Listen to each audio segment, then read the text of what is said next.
بسم اللہ الرحمن الرحیم۔ سہاگ رات کا سنت طریقہ۔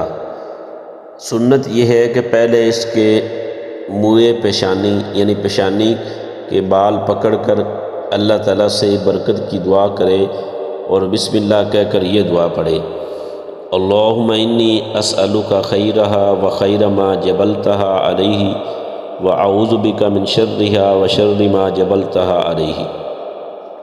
صحبت کا طریقہ، ہم بستری کا طریقہ۔ اور جس وقت صحبت کا ارادہ کرے تو یہ دعا پڑھے: بسم اللہ اللہم جنبنا الشیطان وجنب الشیطان ما رزقتنا۔ یہ ابن ماجہ صفحہ نمبر 138 پہ یہ دعا لکھی ہوئی ہے۔ پہلی دعا کی برکت یہ ہے کہ زوجہ یعنی بیوی ہمیشہ فرما بردار رہے گی، اور دوسری دعا کی برکت یہ ہے کہ اگر اولاد ہوگی تو نیک ہوگی اور شیطان کی تکلیف سے محفوظ رہے گی۔ حدیث پاک میں ہے کہ اس ہم بستری سے جو اولاد پیدا ہوگی شیطان اس کو نقصان نہیں پہنچا سکے گا۔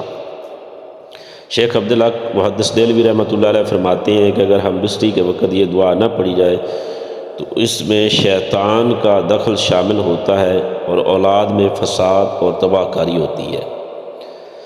صحبت کے وقت مرد عورت بالکل برہنہ نہ ہوں، یعنی بالکل ننگے نہ ہوں۔ سنن ابن ماجہ صفحہ نمبر 138 حدیث میں ہے۔ ننگے ہو کر صحبت کرنے سے اولاد بے حیا اور بے شرم پیدا ہوتی ہے۔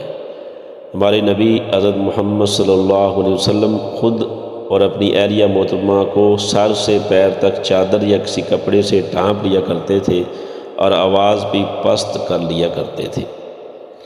احیاء العلوم جلد 2 صفحہ 46۔ اسلام کی تعلیم یہ بھی ہے کہ اگر کوئی شخص جانوروں کی طرح اپنی زوجہ پر نہ جا پڑے، بلکہ اس کو چاہیے کہ پہلے بوس و کنار یعنی بوسہ کرے اور آہستہ آہستہ پیار و محبت سے بات چیت کر کے اس کو آمادہ کرے، تیار کرے۔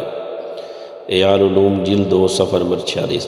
جب مرد کو انزال ہو جائے تو فوراً نہ ہٹے، بلکہ اسی طرح کچھ دیر ٹھہرا رہے تاکہ عورت کا بھی مطلب پورا ہو۔